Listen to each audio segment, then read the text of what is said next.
Um, yeah, I guess, and I'd like to use like just a different language. Like I hear people's fear.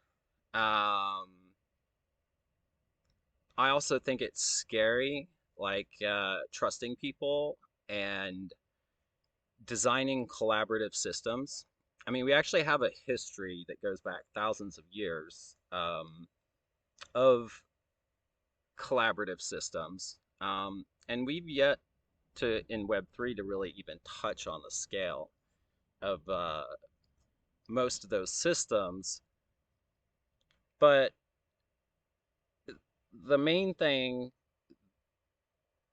that I always remind myself is that research shows that understanding one's role in collaboration or self governance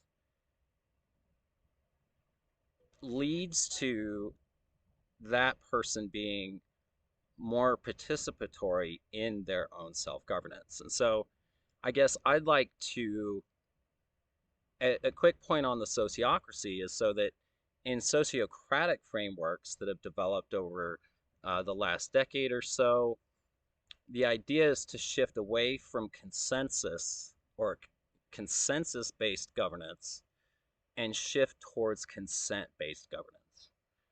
And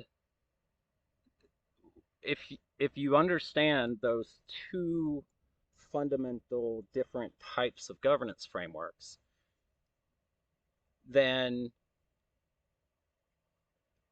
it might help. It brought a lot of clarity to me in understanding my role. So how I would describe my role in self-governance and why I participate in self-governance is that I'm a white privileged male transgender non-binary individual 6 foot tall. In consensus-based frameworks, I have privileges and advantages over a large portion of the U.S.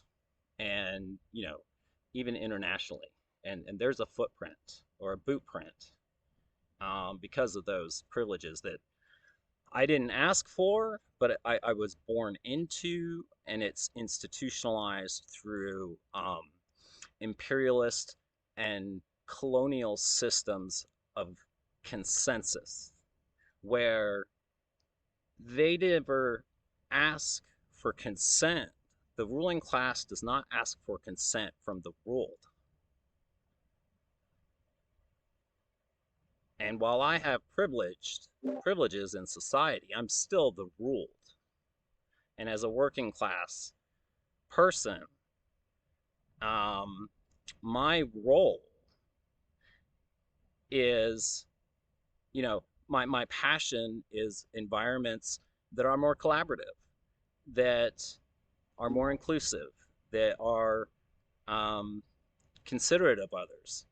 And if if I go into social reciprocal relationships with others with the understanding that I'm making requests that may get denied, then I'm accepting and I ask for their consent before I do things. Right? So, and if I have no objection, um, then I proceed, with what I was going to do.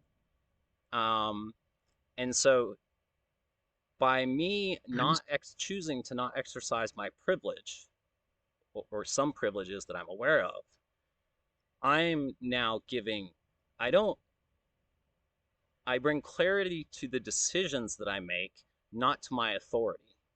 And I give authority to others to participate and in the decision making. And actually, I give them the authority to object to me, and that's not what our dominant culture gives us. In our dominant culture, if you're working class, you identify with the working class,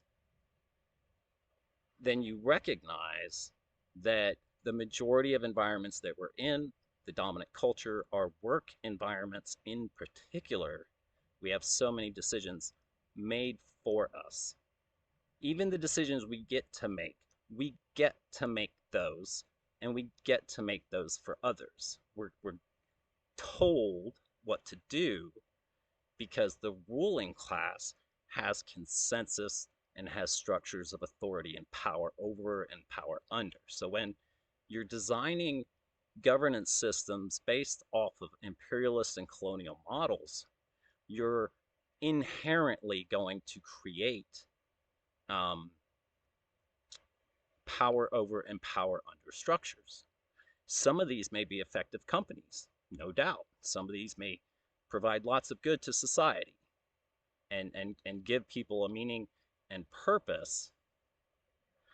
But fundamentally, what I feel my opportunity is in participating in this role is that I get to suggest alternatives, alternative ways of making decisions that don't rely on privileges.